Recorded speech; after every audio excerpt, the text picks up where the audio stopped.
De par le monde vivent des hommes en attente, en alerte. À l'appel d'urgence, ils répondent pour porter assistance et sont prêts à donner leur vie pour sauver celle des autres.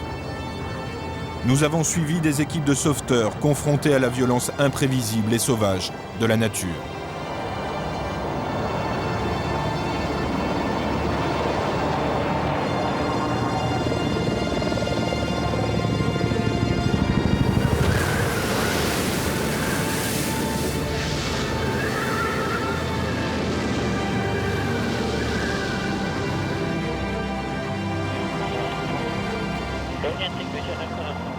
La Norvège et ses plateformes pétrolières. Ici, les équipages d'hélicoptères, 24 heures sur 24, viennent en aide aux naufragés de ces terres du Nord.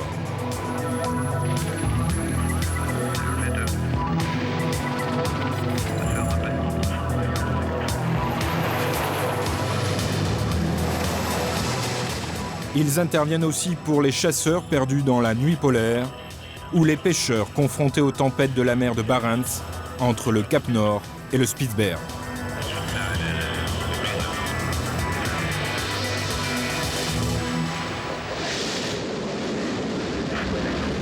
Nous sommes en mer du Nord. Au large, l'homme s'est lancé à la recherche des richesses des fonds sous-marins à partir des plateformes pétrolières, où vivent des milliers d'hommes à des centaines de kilomètres de la côte.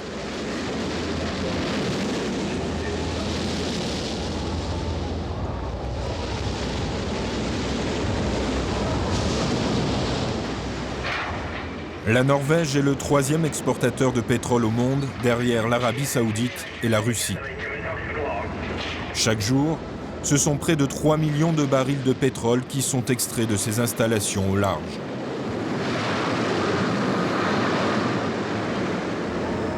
Ces plateformes et leurs forages sous-marins font partie des défis industriels que l'homme lance dans des milieux hostiles.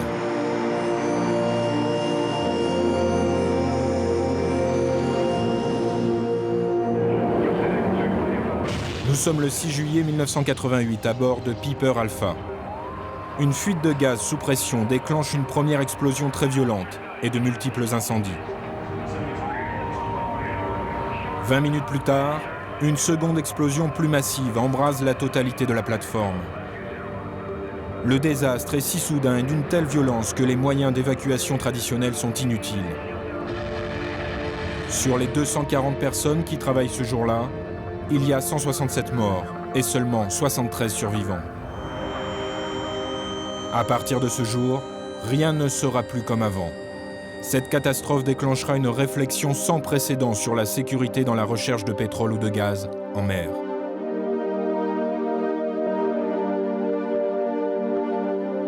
Dans la nuit noire de la mer du Nord, comme coupées du monde, ces plateformes pétrolières renvoient l'image de ce que seront nos stations spatiales éparpillées après-demain sur d'autres galaxies.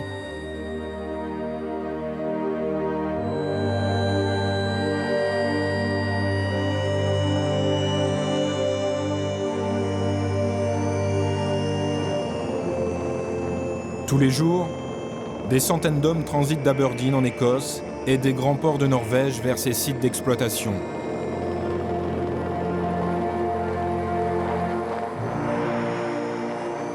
Les mesures de sécurité sont draconiennes. Que l'on soit sur une plateforme ou à bord des supplies, ces bateaux qui les approvisionnent en matériel.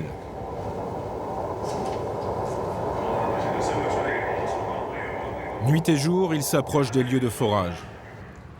C'est le moment dangereux, difficile, car le bateau ravitailleur doit rester des heures et des heures, stabilisé sous la grue, à quelques mètres seulement des énormes piliers de la plateforme.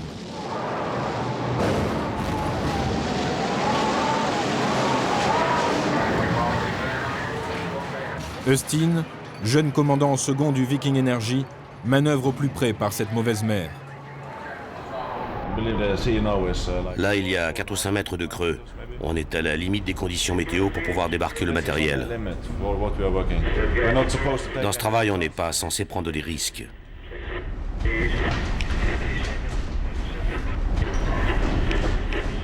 Sous le choc des vagues, le bateau vient de perdre son positionnement automatique.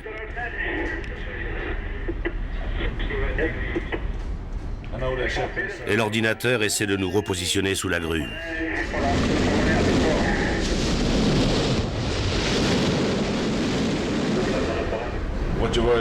Ce qui m'inquiète, ce sont les hommes qui travaillent à l'arrière sur le pont. Le bateau bouge beaucoup. Il y a les câbles de la grue, les containers, la mauvaise mer, ça devient de plus en plus dangereux. Le danger aussi peut venir du grutier, s'il manque d'expérience dans ces conditions. Il faut qu'il soit très attentif aux hommes, 90 mètres en dessous. Vu de sa cabine, le bateau est tout petit, vraiment petit. Et avec ce temps-là, c'est pas évident.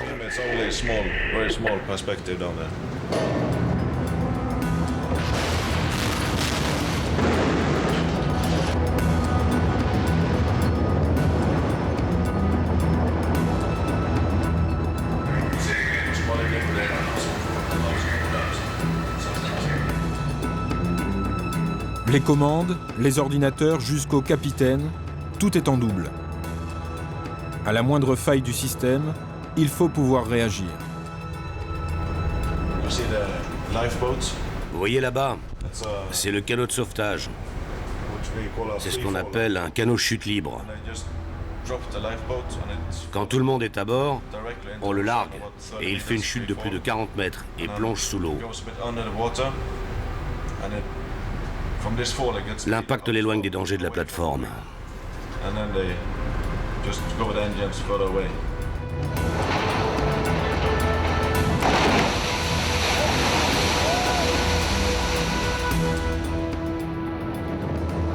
Dans le port de Bergen, sur la base Nutec, les équipes de sécurité s'entraînent à évacuer une plateforme en extrême urgence.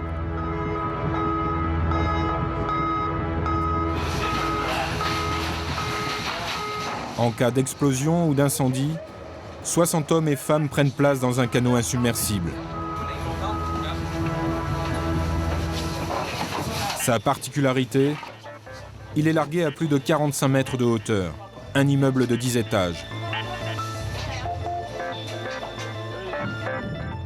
Lorsqu'il touche la mer, l'impact se fait à près de 100 km/h. Aussitôt, de puissants moteurs l'éloignent du lieu de l'accident.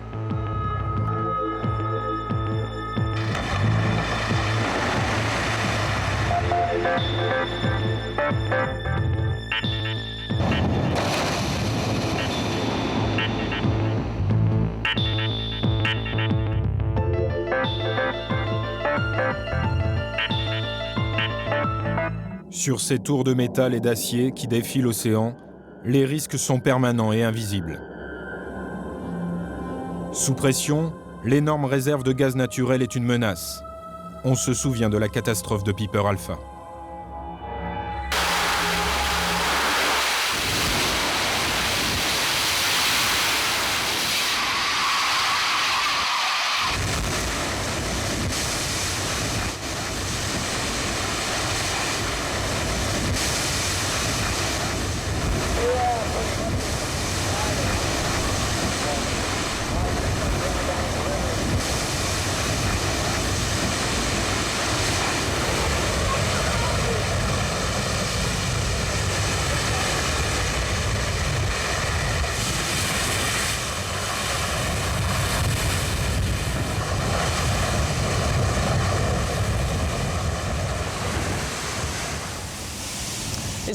Il y a bien sûr toujours un risque sur les plateformes avec les énormes quantités de pétrole et de gaz.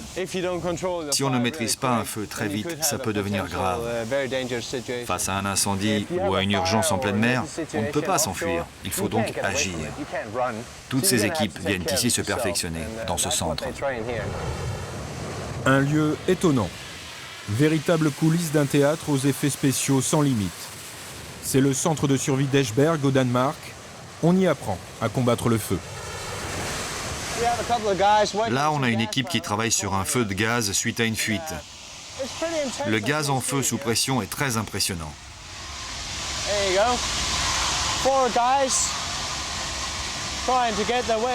Les 4 hommes doivent s'approcher du feu pour fermer la vanne et arrêter la fuite. Dans ce type d'incendie, il ne faut pas éteindre le feu, mais couper ce qui l'alimente.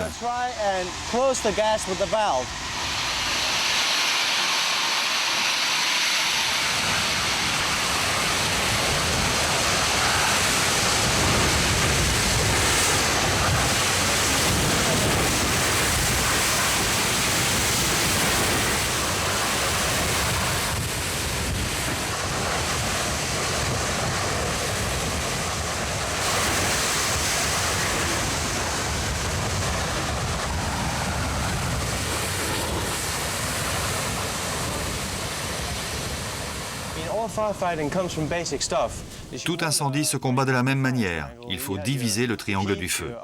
D'un côté, vous avez la chaleur, et de l'autre côté, l'oxygène, et enfin, le combustible. Enlevez un de ces éléments et il n'y aura plus de feu. Vous pouvez utiliser l'eau, la poudre ou du CO2. L'important, c'est de trouver le moyen de briser le triangle du feu. Nous sommes à Hedrun, en mer du Nord, l'une des plus grandes plateformes norvégiennes en exploitation. Chaque jour, près de 2000 personnes travaillent et vivent sur les installations autour de ce site. En alerte 24 heures sur 24, un hélicoptère se tient prêt à intervenir. Notre plateforme offshore à Hedrun est l'une des plus grandes de Norvège. Environ 200 personnes y vivent. La raison pour laquelle on a basé un hélicoptère sur cette plateforme, c'est tout simplement parce que la distance de vol entre la base d'hélicoptère de sauvetage la plus proche et nous est d'environ 1 heure, voire 1 heure et demie, selon les vents contraires. Et comme vous pouvez l'imaginer, quand il y a des vies en danger, on a besoin d'un hélicoptère plus près.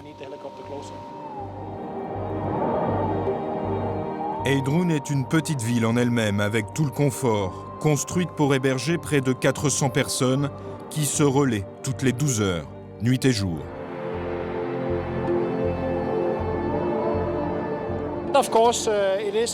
Bien sûr, c'est une bombe à retardement puisque nous sommes en présence de pétrole et de gaz. Et il se peut que nous ayons à évacuer la plateforme en urgence. Alors tout le monde ici est entraîné. Oui, on peut dire qu'on vit presque comme tout le monde à terre, mais on sait qu'on peut se retrouver dans un canot de sauvetage à tout moment. Quand l'alarme retentit, l'équipage de l'hélicoptère peut décoller en 15 minutes pour des missions de sauvetage et d'intervention en mer souvent risquées, où le nageur sauveteur, suspendu à son câble d'acier, est le plus exposé.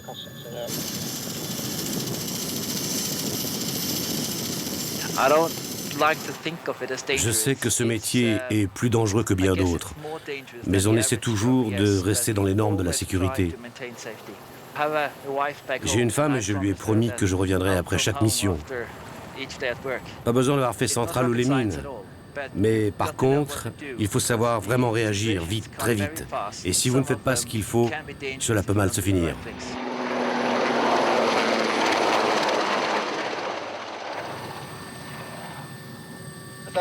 On peut ressentir une certaine appréhension quand on s'éloigne très loin de la base. Mais une fois qu'on est dans l'action, on a des montées d'adrénaline, on travaille si dur, on se concentre si fort sur ce qu'on fait, que cela devient mineur.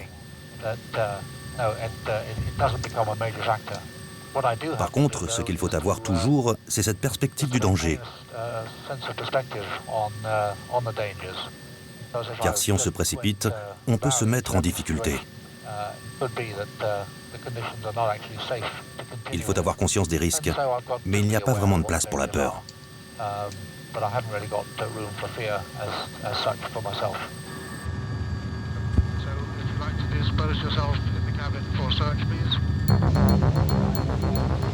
Pour répondre à la réglementation de sécurité très stricte imposée sur les plateformes pétrolières, une fois par jour, les équipages d'hélicoptères doivent s'entraîner à des missions aux scénarios multiples. Aujourd'hui, c'est un homme à la mer, par Forte Houle.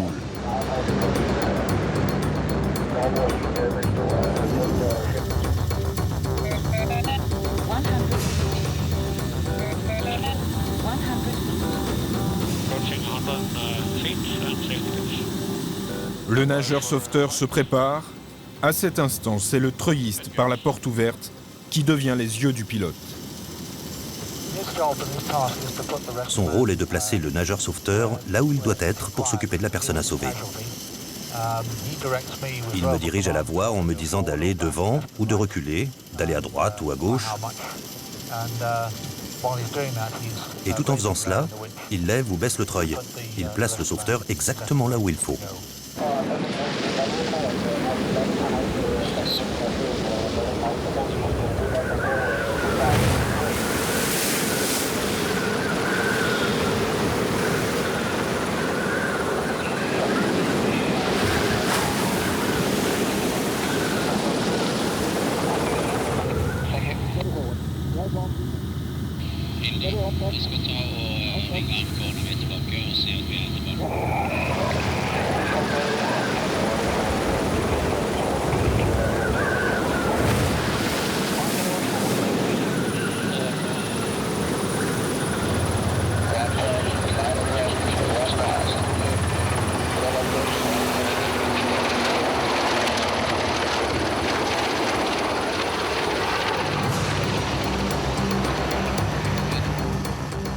Plus au nord encore, au-delà du cercle polaire, c'est le pays des fjords, du Spitzberg et de la mer de Barents.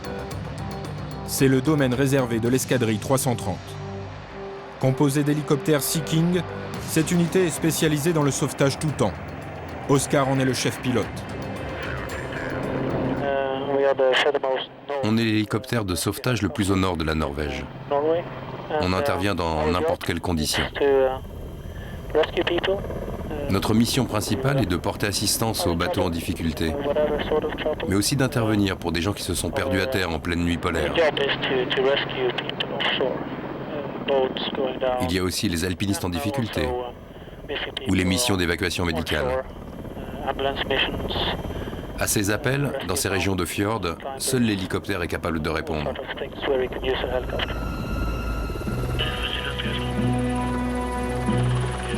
Dans cette région du cercle polaire, Oscar et son équipage, à bord de leur hélicoptère, couvrent le vaste espace de la frontière nord de la Norvège, où vit une population très dispersée.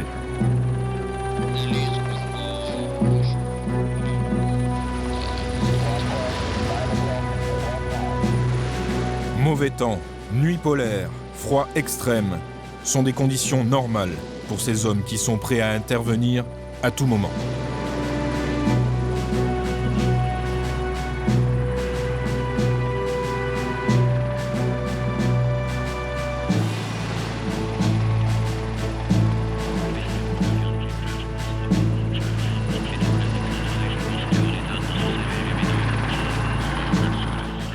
Le Sea King est un hélicoptère spécialisé pour les missions de sauvetage tout temps, à terre comme en mer.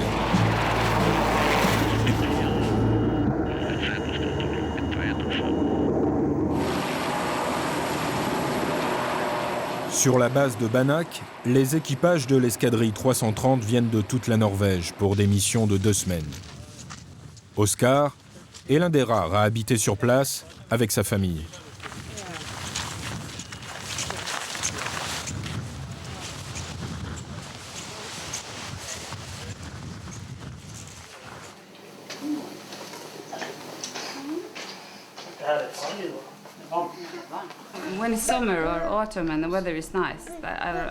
En été, en automne, je n'ai pas l'impression que c'est trop dur pour lui.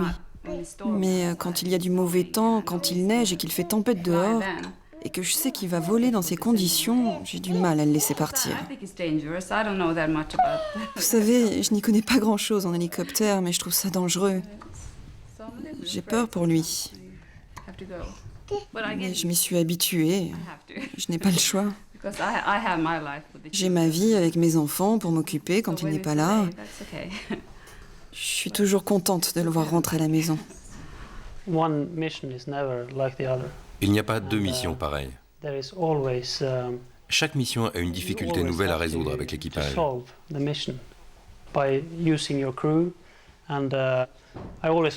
C'est la chose la plus importante. On apprend toujours dans ces moments-là. J'adore le voir voler. Avec les enfants, on court dehors pour voir papa quand il vole au-dessus de la maison. Oui, c'est sympa, sauf pour les voisins.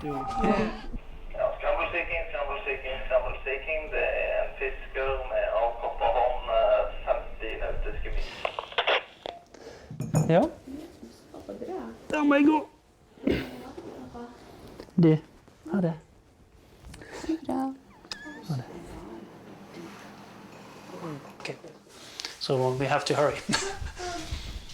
Yeah, we are going to, On doit partir du côté du Cap Nord. Il y a une personne égarée qui est tellement épuisée qu'elle ne peut plus bouger.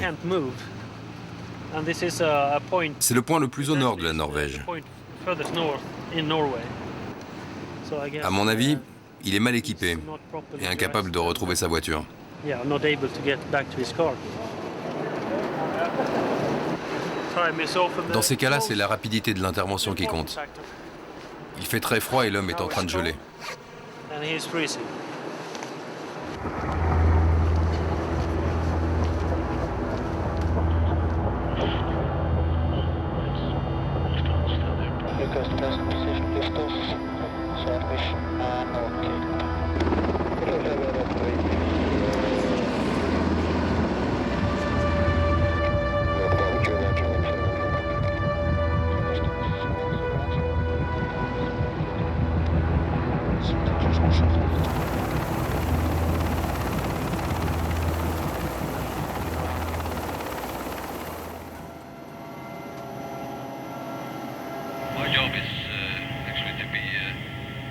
Je suis l'œil du Sea-King lorsque nous volons par mauvais temps.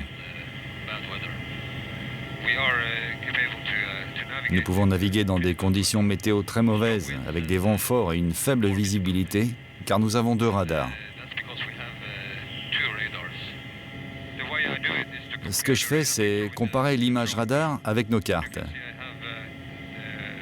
Regardez sur l'écran, on a des routes qu'on doit suivre. On voit aussi l'image du radar chercheur, qui lui est un radar encore plus précis.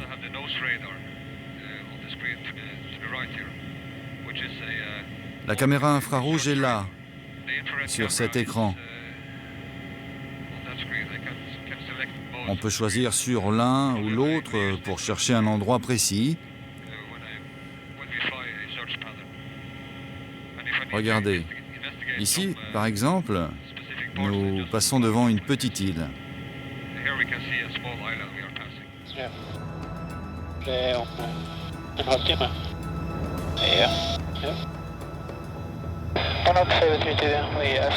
La caméra infrarouge de l'hélicoptère se met à balayer la nuit polaire. Et tout à coup, dans l'obscurité totale, une silhouette apparaît sur les écrans. La température est de moins 20 degrés. L'hélicoptère s'enfonce dans une neige profonde. Dans la nuit du Nord qui ne finit pas, seul et perdu, l'homme n'aurait pas survécu très longtemps.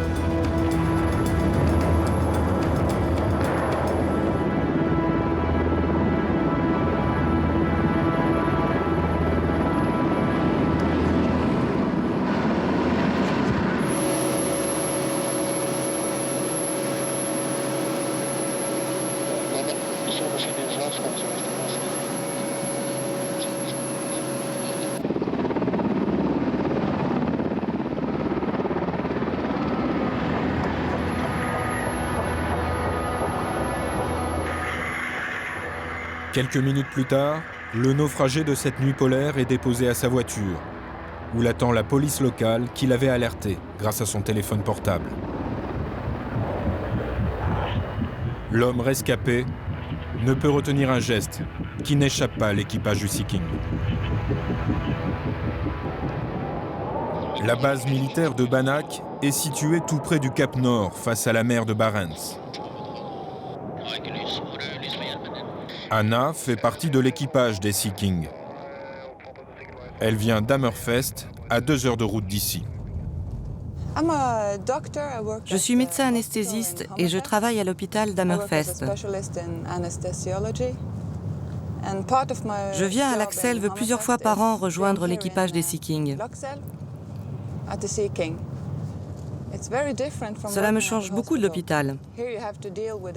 Ici, on doit faire face au froid, à la nuit polaire, à la pluie ou à la neige. À l'hôpital, on est toujours dans la lumière et il fait chaud. J'aime toujours venir sur la base. Mais lorsque j'arrive, je me demande s'ils vont être là ou partir en mission.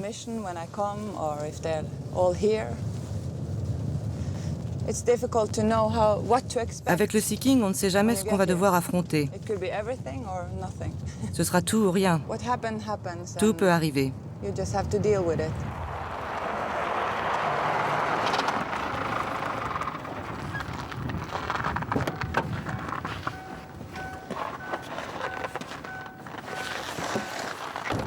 Dans cette région du nord de la Norvège, c'est la nuit polaire qui s'étend de novembre à février. Le soleil ne reviendra qu'au printemps. Anders, l'un des pilotes, est ce jour-là de permanence, en attente d'appel d'urgence. Même quand la météo est mauvaise, il faut secourir la personne en danger. Une fois près d'elle, le défi d'Anna est de la maintenir en vie.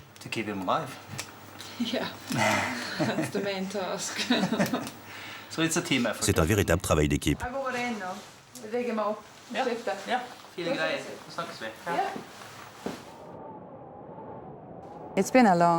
Le Sea-King fait partie de mon paysage depuis mon enfance.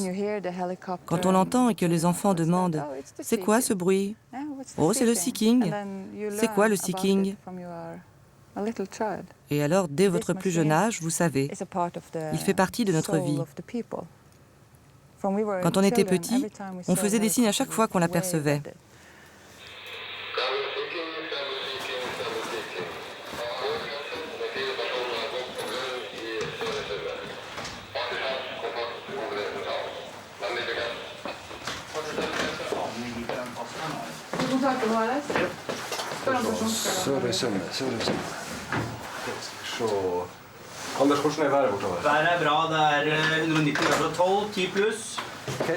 À Bannack, les équipages sont opérationnels 24 heures sur 24 et vivent sur la base. Comme à bord des plateformes, eux aussi ont seulement 15 minutes pour être prêts à décoller.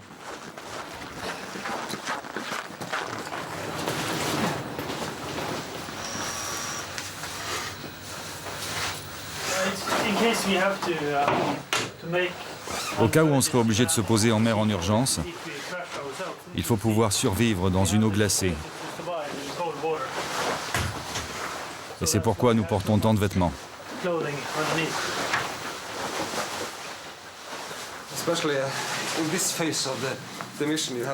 Il faut être très rapide à ce niveau de la mission. Nous savons que des gens ont besoin de nous et que nous devons les aider.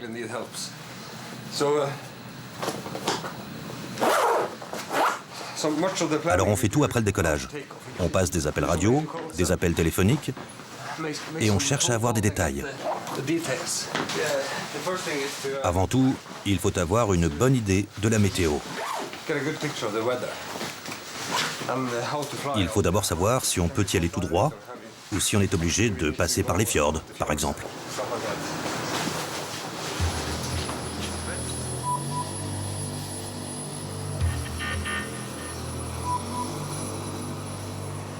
Aujourd'hui, c'est une mission d'entraînement. Et Anna profite de ce vol pour nous parler un peu de son pays.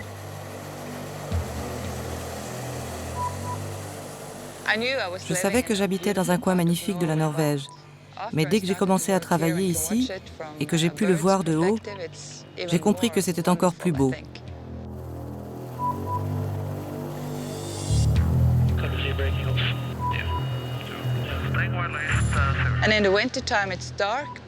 En hiver, il fait nuit, mais on a une lumière merveilleuse durant les quelques heures où il fait jour. Tout devient bleu. On a l'aurore boréale, le ciel est immense et l'horizon vaste. Vous voyez l'horizon? Il n'y a rien devant. J'adore cela. C'est un endroit merveilleux ici pour travailler.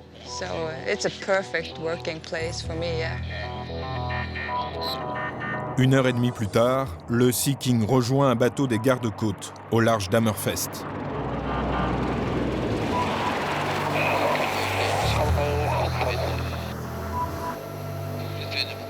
Les naufragés volontaires aujourd'hui sont des enfants. Dans les territoires du Nord, c'est une tradition. On effectue régulièrement ce genre de mission dans les écoles pour habituer les plus jeunes aux situations extrêmes.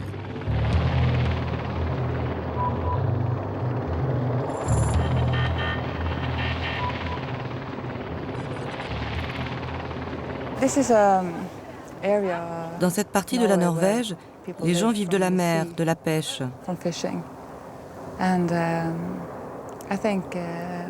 Et je crois que tous les pêcheurs, les femmes de pêcheurs et leurs enfants aiment le Sea-King. Ils savent tous que si quelqu'un a besoin d'aide en mer, seul le Sea-King peut le sauver lorsqu'il n'y a pas d'autres bateaux aux alentours. En fait, les gens sont reconnaissants envers cette machine et son équipage.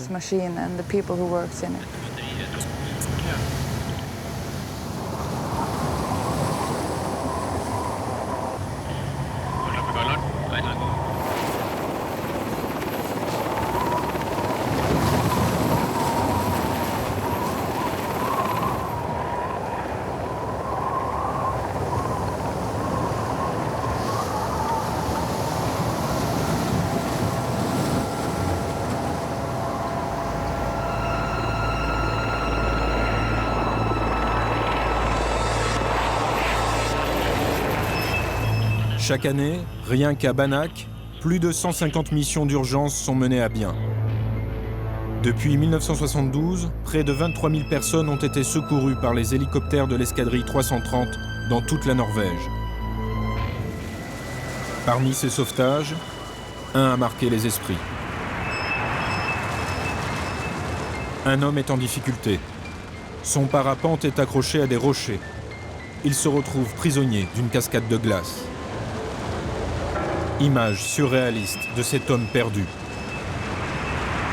et qui lutte depuis près de 2 heures contre le froid. À situation exceptionnelle, moyens exceptionnels. 70 mètres de câbles sont déployés par le treuil du Sea King. Au bout, un sauveteur.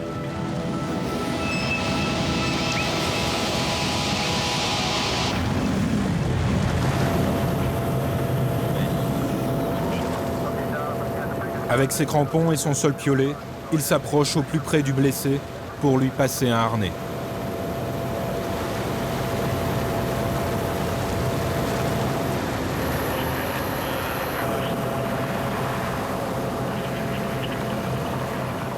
Le rescapé est en état d'hypothermie sévère, avec seulement une clavicule et un bras cassé. Après une chute de 60 mètres, c'est un vrai miraculé.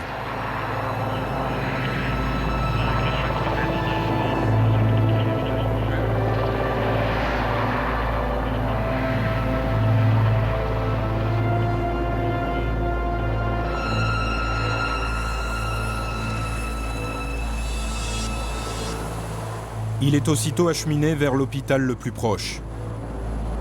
3 jours après seulement, il passera Noël en famille, avec un bras en écharpe.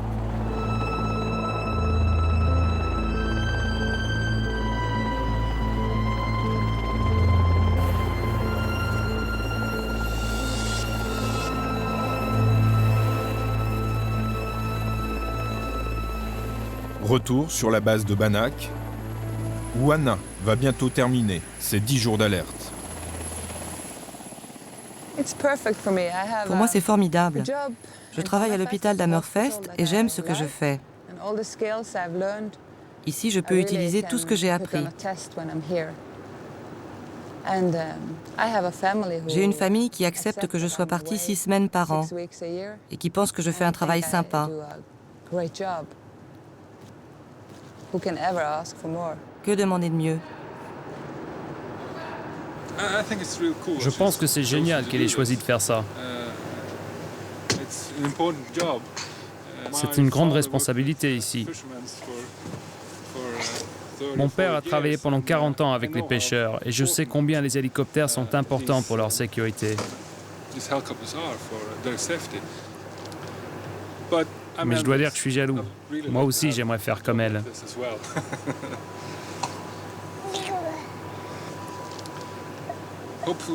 Regardez le gosse.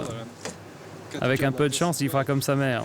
Dans 25 ou 30 ans, il volera peut-être avec le Sea King.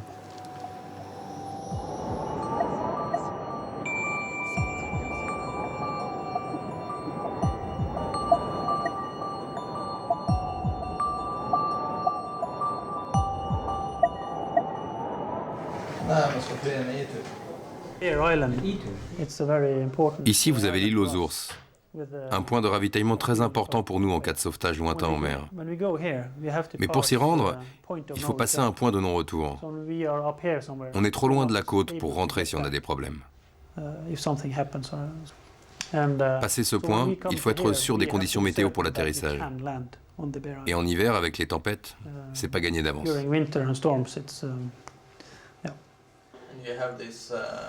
Dans cette région, il y a des dépressions polaires violentes qui se forment.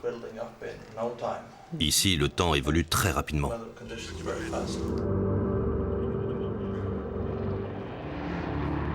Mer difficile, hostile, souvent recouverte de glace. La mer de Barents est un lieu couru par les marins norvégiens et leurs homologues russes pour la pêche à la morue. Les interventions pour leur venir en aide sont les plus nombreuses.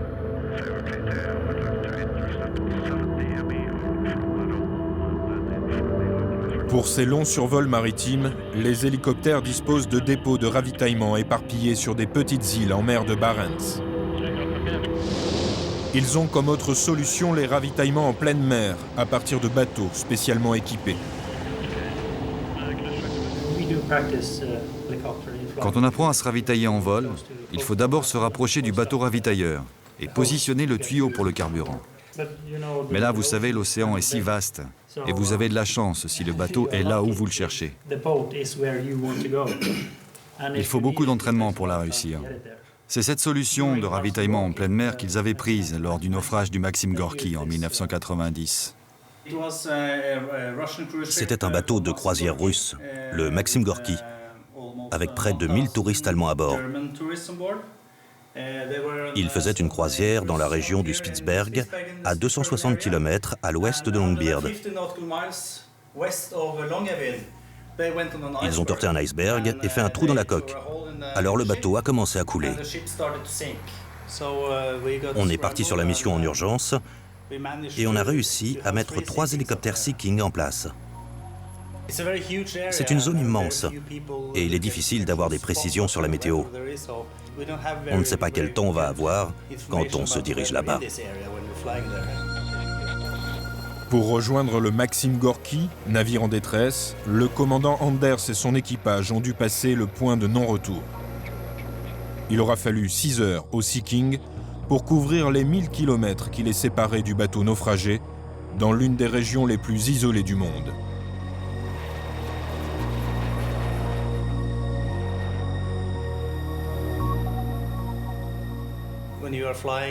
Quand vous volez pendant des centaines et des centaines de milles, sans rien voir que la mer, vous vous sentez tout petit. Si quelque chose vous arrive, il faudra des heures pour qu'on vienne vous aider. Quand nous sommes arrivés, il y avait du brouillard et une mauvaise mer. Les gens étaient éparpillés sur des morceaux de glace ou des bouts d'iceberg, en vêtements de ville et avec leurs valises.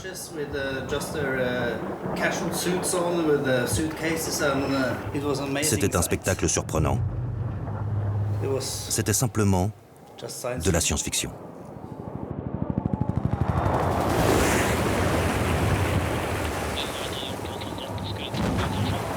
Pour secourir les 1000 passagers du bateau, les équipages d'hélicoptères ont élitreillé jusqu'à 29 personnes par rotation et ont dû voler près de 13 heures consécutives.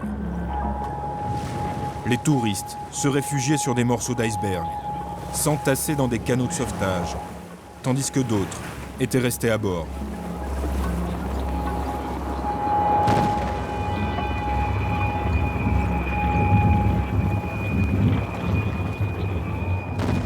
Heureusement pour le Maxim Gorky, un navire des gardes-côtes se trouvait dans la région et a pu permettre aux hélicoptères d'accélérer leur rotation en déposant à son bord les rescapés.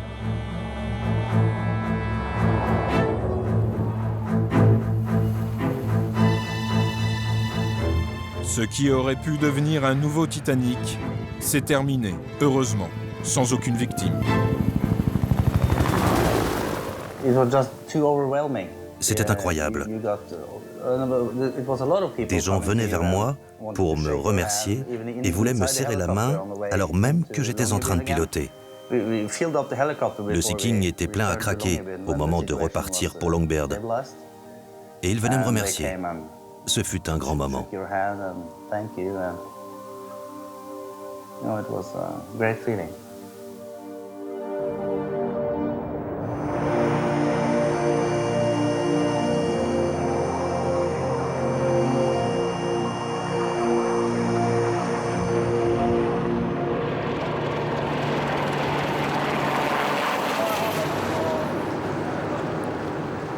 Après chaque mission, les hélicoptères sont bichonnés par des mécaniciens dévoués à leur patrouille.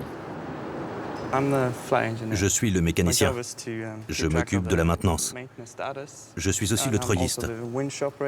Mon siège se situe entre les deux pilotes et je dois faire attention aux instruments et aux témoins de pression. Je suis aussi l'hôtesse de l'air. Je fais le café, les pâtes, et je sers les biscuits pour tous. On a eu notre premier Sea King en 1972. Ça marche vraiment bien. Mais c'est une vieille dame qui a besoin de beaucoup de soins et d'attention.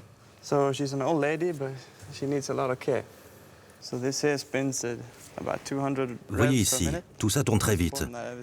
Imaginez 10 000 pièces qui tournent ensemble. Ça va très vite, alors c'est important que tout fonctionne bien.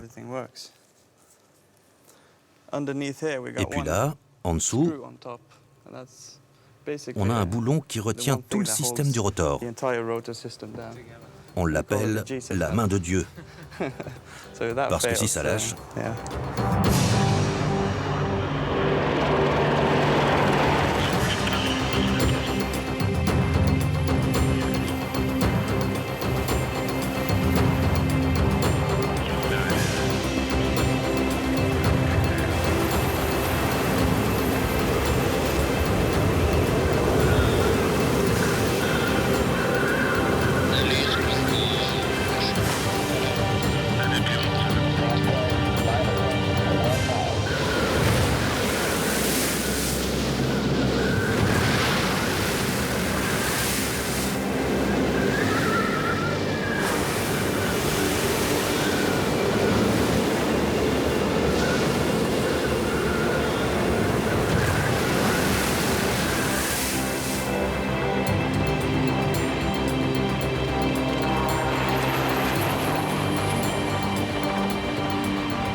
Il est presque minuit. Un appel d'assistance est reçu par la base. C'est un appel d'urgence. Il vient de la mer de Barents.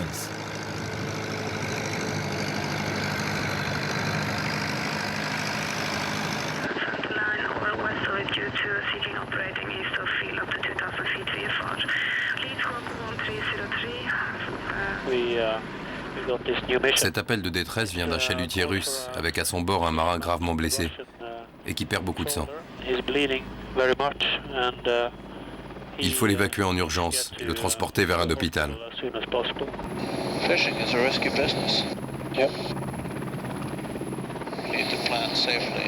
On doit sécuriser notre vol au maximum en vérifiant la météo, notre autonomie et surtout on doit assurer les communications. Comme ça, en cas de problème, l'hélicoptère d'alerte saura où on est et pourra venir nous porter secours.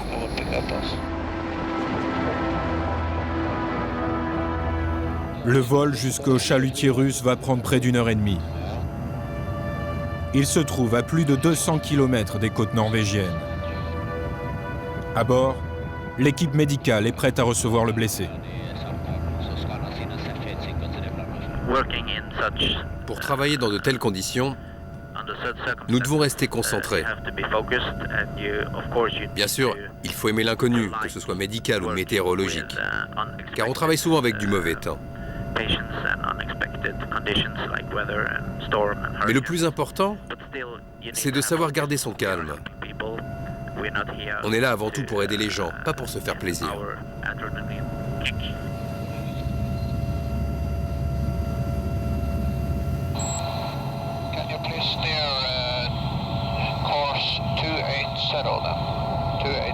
Minimum speed. 280, you say 280, that's correct? Yeah, 280 will be fine, minimum speed, please. Pour effectuer l'évacuation, l'hélicoptère se positionne juste au-dessus du chalutier qui avance à un cap fixe et à vitesse réduite.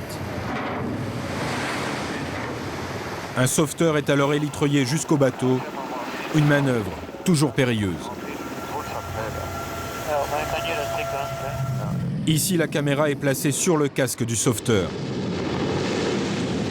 Une manœuvre pourtant maintes fois répétée à l'entraînement.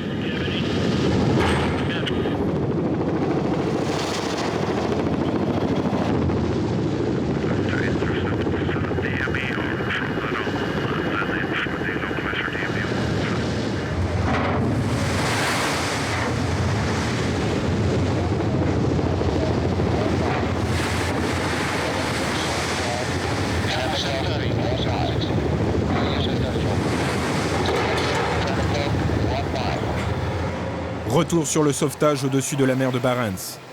Le sauveteur est à bord du chalutier russe. Il prépare l'hélitroyage du blessé.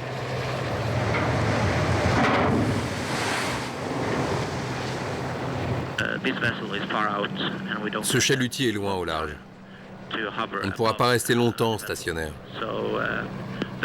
Le sauveteur en bas est aussi infirmier et il décidera ou non s'il est vraiment nécessaire pour moi de descendre. Tout ce qu'on sait, c'est un marin pêcheur russe.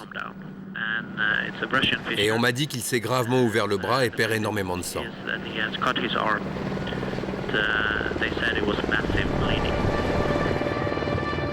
Un homme ne quitte pas des yeux la scène qui se déroule sur le pont du bateau de pêche. C'est le treuilliste. C'est lui qui dirige la manœuvre du vol stationnaire.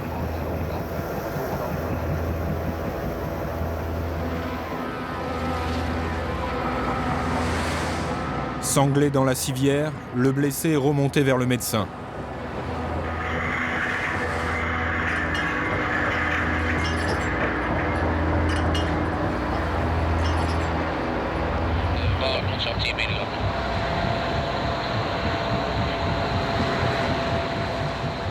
L'espace est réduit, les premiers gestes s'inscrivent dans l'urgence.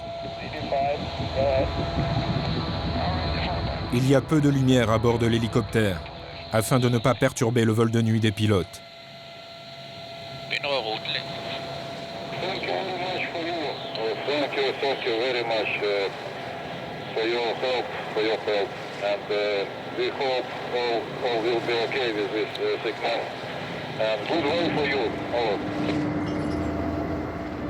Dans le même temps, le sauveteur est remonté à bord et l'appareil fait désormais route vers l'hôpital d'Hammerfest, à 200 km de là.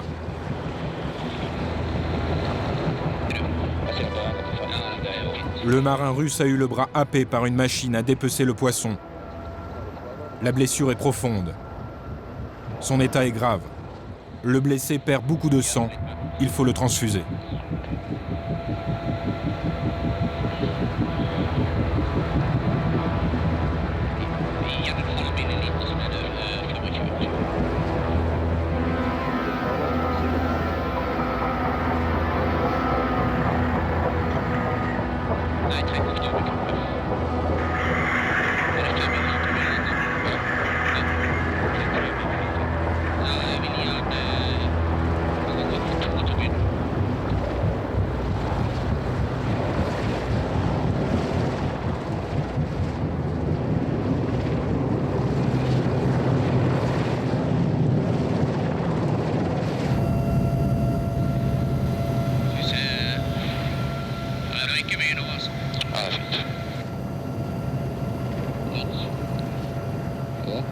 Une heure et demie plus tard, c'est l'arrivée à Hammerfest, où une ambulance attend le blessé en état de choc.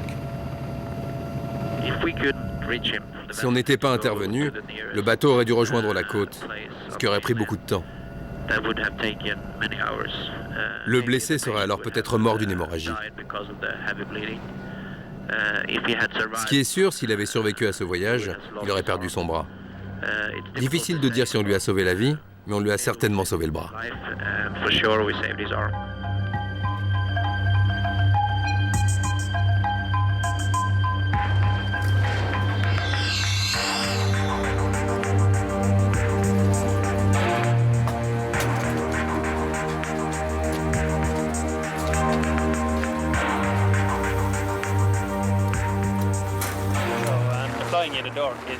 Les missions de nuit sont bien plus pénibles.